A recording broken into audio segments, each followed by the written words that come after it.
All right, so today we're diving into something pretty wild. DIY crawfish farming. Yeah, You heard that, right? Somebody out there figured out how to breed crawfish right in their backyard that's right. using some, let's say, unconventional methods. Definitely We're unconventional. talking recycled materials, ingenious setups, the whole shebang. It really is incredible, but it's also, I think, tapping into something bigger, this kind of growing movement Yeah. of people who want to connect directly with where their food comes from. Yeah, and it's more than just like the sustainability angle, right? Yeah. Or knowing exactly what you're eating. There's something almost rebellious about it, I think. Like, Yeah. hey, I don't need a fancy farm or expensive equipment to do this. Right. Exactly. It really challenges those conventional ideas Yeah. about what it takes to produce your own food. So, okay, our source material here Mm-hmm. is this guy's firsthand account of how he built this whole thing. Yeah. I gotta admit, I was picturing, a muddy hole in the ground, Sure. maybe a kiddie pool at best. Yeah. But this is next level. Oh, yeah, this is far beyond that. He's actually using recycled car wash soap drums. You know those big ones? Okay. But of course, the kind that held biodegradable soap. Oh, of course, got to be environmentally conscious. Yes. So he just like tosses the crawfish in there and calls it a day. Oh, no, not at all. It's all about the arrangement. He created what he calls a honeycomb structure. A honeycomb structure. Yeah. So picture this. A bunch of these drums cut open, bottoms removed, and then all stacked and silicone together, Huh. side by side, almost like a giant beehive. Okay, I'm picturing it. Well- So each crawfish gets its own little apartment then. Pretty much. That's the key to the whole thing, actually. Why so much fuss, though? Well, crawfish are more complicated than you might think. They're actually solitary creatures, very territorial. Really? Oh, yeah. They need their own space to avoid conflict. Hmm. And get this, they've even been known to resort to cannibalism if they feel overcrowded. Whoa, hold on. Cannibalism. These are not the cuddly backyard buddies I was imagining. No, not exactly. You really have to replicate their natural habitat as much as possible. Okay, so, In the wild, they're always burrowing, seeking out their own little nooks and crannies. right. So this setup gives them that sense of privacy and personal space that they crave. That makes sense. So they've got their separate apartments. Mm. But what about the basics like water and oxygen?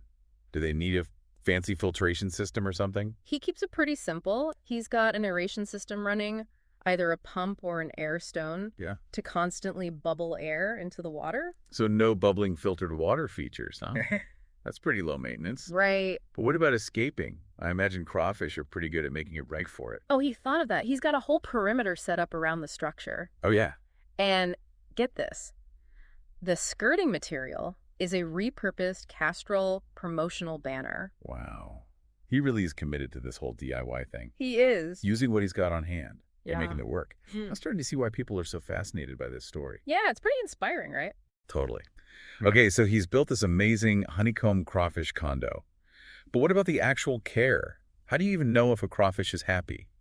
Did they like wag their tails or something? Well, there's no tail wagging, but there are definite signs of a healthy crawfish. Clear water is crucial. Right. That's where that aeration comes in. It says. Helps keep the water oxygenated, which is essential for their survival. Airspace, clean water. Check, check, check. What about food? That's where things take a bit of a turn. Our resourceful farmer learned a tough lesson about feeding his crawfish early on. Oh no, what happened? Well, it wasn't poisonous exactly, Yeah. but definitely not part of a healthy crawfish diet. You see, he initially tried feeding them table scraps, thinking they'd be happy with whatever was left over from dinner. Like giving your dog scraps under the table. Yeah, something like that. Especially fatty meats. Wait, fatty meats, like steak and stuff. Yeah. That seems a little extravagant for crawfish. It does, doesn't it? And it turns out it was a big mistake. The fatty meat contaminated the water, threw off the whole delicate ecosystem he had going on in there. Huh. And sadly, he ended up losing his first batch of crawfish because of it. Oh, that's heartbreaking. It is. But hey, at least you learned a valuable lesson. Right. So what is the crawfish equivalent of a balanced meal then? He switched to sinking loach pellets. They're specifically formulated for bottom-feeding species like crawfish. Okay. They provide all the necessary nutrients without messing up the water quality. Gotcha. Loach pellets it is. So he's got the housing, the clean water, Yeah. the gourmet crawfish food. Yeah. Anything else we need to know about keeping these little guys happy? And, not eating each other. Well, speaking of keeping them happy, there's another crucial observation our DIY expert made. He learned to identify pregnant females. Pregnant crawfish, how can you even tell? Well, they carry their eggs. He actually calls them berries. attached to the underside of their tails. Berries. Yeah, it's quite a sight. Kind of like a little cluster of grapes. Wow. Okay, that's pretty cool. Ugh. But why is it so important to identify the pregnant ones? Well, remember their solitary and somewhat aggressive nature. Those eggs are like a delicacy to the other crawfish. Oh, so it's like a crawfish nursery situation. Got to keep the moms and babies safe from the hangry crowd. Exactly. Separating the pregnant females gives the eggs a much better chance of hatching without being disturbed or well eaten. Okay, now it's all making sense. These crawfish are a lot more complex than I realized. I got to admit, I kind of underestimated them. They're fascinating creatures, really, but they definitely require a bit more thought and care than just tossing them in a tank and hoping for the best. Absolutely. It seems like our DIY expert has definitely learned that through experience. He seems pretty upfront about the challenges and the learning curve involved in this whole process. It is. He's very honest about his mistakes, which I think is refreshing. Yeah. It shows that even with the best intentions, there will be setbacks and unexpected twists. Yeah, I was reading that he even has some concerns about the long-term impact of raising crawfish in captivity. Like, he's not totally convinced they'll reach their full potential in this artificial environment. That's right. He's observed that the crawfish in his setup seem to be growing a bit slower than their wild counterparts. It's something he's still trying to figure out. That's really interesting. That makes you wonder, right? Like, Mhm. is there a trade-off between controlling their environment and allowing them to thrive in a more natural setting? It's a valid question, and it speaks to that ongoing learning process that's inherent in any DIY endeavor, especially when you're dealing with living creatures. There's that humility again. I really admire that about him. He's clearly passionate about what he's doing, but he's not afraid to admit what he doesn't know. Exactly. It's about embracing the journey, the experimentation, the inevitable failures even, as opportunities for growth and discovery. Speaking of failures, there's that quote from our crawfish farmer that really stuck with me. Mm-hmm. He said, "You don't get anything like this right until you've killed at least 1,000 of them." Wow. Whoa. That's a pretty stark statement, I know. Yeah. But it speaks to a certain reality of working with living organisms. There's a learning curve. And sometimes that learning involves loss. 1,000 crawfish. That's a lot of casualties on the road to success. Makes you realize this isn't just a fun little hobby. It's a real commitment. It is. And it requires a certain level of resilience, too. Right, To yeah. keep going even when things go wrong, to learn from those mistakes, and to adapt your approach along the way. Yeah, it's not for the faint of heart. But I think that's part of what makes this story so compelling. It's about more than just raising crawfish. It's about pushing boundaries, challenging conventional wisdom, and finding new ways to connect with our environment and our food sources. Absolutely. It's about reclaiming some of that agency, that connection to the natural world that we often lose in our modern lives. Okay, so what does all this mean for our listener? Why should they care about some guy in West Texas building a crawfish breeding setup out of recycled soap drums? Well, I think this story speaks to a broader trend Hmm. of people seeking greater self-sufficiency Hmm. and a deeper understanding of where their food comes from. Hmm. It's about taking ownership of your needs and finding creative, sustainable solutions. And it's about the satisfaction of building something with your own hands, right? Even if it's a little messy and unconventional, it's like, hey, I grew this. I created this. Exactly. There's a certain pride and connection that comes from that, knowing you've produced something that can sustain you, even if it's just a small-scale crawfish operation. It's like a tangible expression of your ingenuity and resourcefulness. And who knows, maybe it'll inspire our listeners to explore unconventional ways to meet their own needs or interests. Maybe you've been thinking about starting a garden, learning a new skill, or simply finding creative ways to reuse and repurpose materials around your home. This story shows us that it's all possible. It reminds us that we don't always need fancy equipment Yeah. or expensive courses to do these things. Sometimes it's about getting creative, being resourceful, and not being afraid to get your hands dirty. And remember, every expert was once a beginner. The journey might involve some trial and error, some unexpected challenges, maybe even a few crawfish casualties along the way. Uh-huh. Yeah. Probably best to stock up on those loach pellets just in case. But ultimately, it's about the satisfaction of creating something meaningful, something that connects you to the natural world and to your own sense of agency. I love that. So as we wrap up this deep dive, let's recap those key takeaways. Crawfish are surprisingly low maintenance, but they do have some specific needs to thrive. Clean water aeration, plenty of personal space, and the right food are essential. And DIY setups can absolutely be successful, with a little ingenuity research and a willingness to learn from mistakes. And this DIY approach isn't just about crawfish. It's a reflection of a broader cultural shift towards self-sufficiency, sustainability, and a desire to connect more deeply with our food sources. It's about recognizing the resources we have at our disposal and finding creative, sometimes unconventional ways to meet our needs. So here's a final thought-provoking question for you, our listener. What unconventional skills or knowledge could you explore to create something valuable and meaningful in your own life? That's something to ponder, isn't it? Thanks for joining us on this deep dive. Until next time, keep learning, keep exploring, and keep those creative juices flowing. You never know what you might discover. Oh no, what happened? Did he accidentally give them something poisonous? Not poisonous exactly, Yeah. but definitely not ideal for a crawfish. He was trying to feed them table scraps. Table scraps. Yeah, thinking they would eat pretty much anything left over from dinner, Huh. especially fatty meats. Fatty meats, like steak and things. Exactly. That seems a little extravagant for crawfish, don't you think? Yeah. Well, it turns out that was a big mistake. All Oh. that fatty meat basically contaminated the water. It really threw off the delicate balance of the ecosystem in his setup. Sadly, he lost his entire first batch of crawfish because of it. Oh man, that's rough. But hey, at least you learned a valuable lesson, right? So, what is the crawfish equivalent of a healthy, balanced meal? He switched to sinking loach pellets.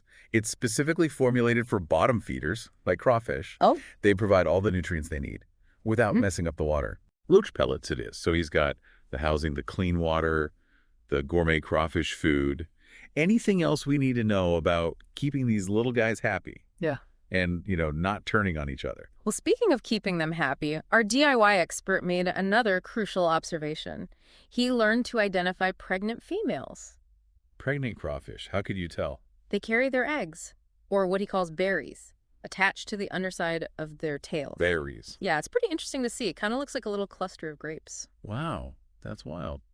But why is it so important to be able to spot the pregnant ones? Well, remember how we were talking about their solitary nature and their tendency toward aggression? Yeah. Well, those eggs, those are a delicacy to other crawfish. So it's like a crawfish nursery then. Got to keep Yeah. the moms and babies safe. Exactly. Separating the pregnant females gives those eggs a much better chance of hatching without being disturbed or eaten. Right. Okay, now it's all coming together. These crawfish are more complex than I initially gave them credit for. They are fascinating creatures, but they definitely require more thought and care than just tossing them in a tank and hoping for the best. Yeah, for sure. And it sounds like our DIY expert has definitely learned that firsthand. Yep. He seems very upfront about the challenges and the learning curve involved in this whole process. He is, and he's very open about his mistakes, Yeah. which I think is really refreshing. Yeah. It just goes to show that even with the best intentions, there will be setbacks and unexpected twists along the way. I was reading that he's even got some concerns about the long-term impact of raising crawfish in captivity. Like, he's not entirely convinced they'll reach their full potential size. Right, he's noticed that the crawfish in his setup seem to be growing a little slower than their wild counterparts. Huh. That's interesting. It makes you wonder if there's some kind of trade-off between controlling their environment and allowing them to thrive in a more natural setting. That's a good question. And it really highlights that continuous learning process that comes with any DIY project, especially when you're working with living creatures. It's that humility again. Yeah. I really admire that he's so passionate about this. But he's not afraid to admit what he doesn't know. Exactly. It's all about embracing the journey, the experimentation, even the failures, as opportunities to learn and grow. Speaking of failures, there's this quote from our crawfish farmer that I can't get out of my head. He said, "You don't get anything like this right until you've killed at least 1,000 of them." Wow. Yeah. That's a pretty stark statement. Right. But it does speak to the reality of working with living organisms. There's a learning curve. And sometimes that learning comes at a cost. 1,000 crawfish. That's a pretty steep price to pay for success. Yeah. Makes you realize this isn't just some casual hobby.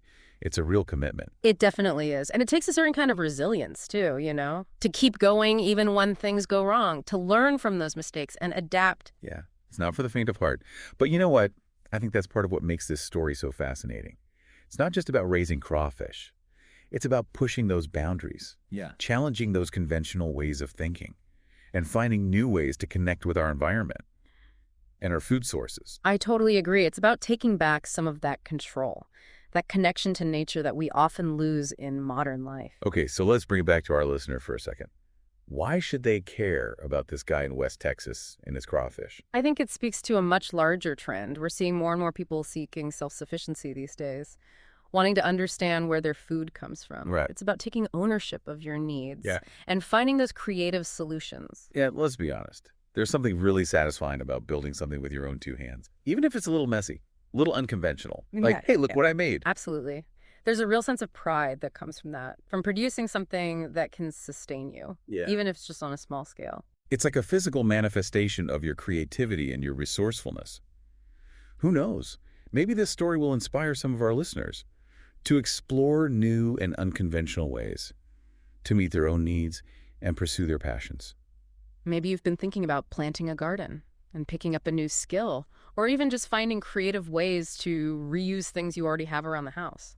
This story shows us that it's all within reach. It reminds us that we don't always need all the fancy equipment or expensive courses. Sometimes it's about thinking outside the box, being resourceful, and not being afraid to get your hands a little dirty. And remember, every expert was once a beginner. There will be bumps in the road, maybe a few crawfish casualties along the way. Uh-huh. Yeah. Yeah, probably best to stock up on those loach pellets just in case. But in the end, it's about the satisfaction of creating something meaningful, something that connects you with the natural world Right. and gives you a sense of agency. That's a great point. So as we wrap up this deep dive, let's go over those key takeaways one more time. Crawfish, they're surprisingly low maintenance, but they do need a few things to thrive. Clean water, aeration, their own space, and the right kind of food. And DIY setups can absolutely work with a little ingenuity, a little research, and a willingness to learn from your mistakes. This whole DIY approach, it's not just about crawfish, though. I think it reflects a larger cultural shift towards self-sufficiency, sustainability, and a desire to connect more deeply with our food. It's about recognizing the resources we have available and finding those creative ways to use them to meet our needs. So here's one final thought-provoking question for you, our listener. What unique skills or knowledge could you explore to create something truly valuable and meaningful in your own life? No, that's something to think about. Thanks for joining us on this deep dive, everyone. Until next time, keep learning, keep exploring, and keep those creative juices flowing. You never know what you might discover.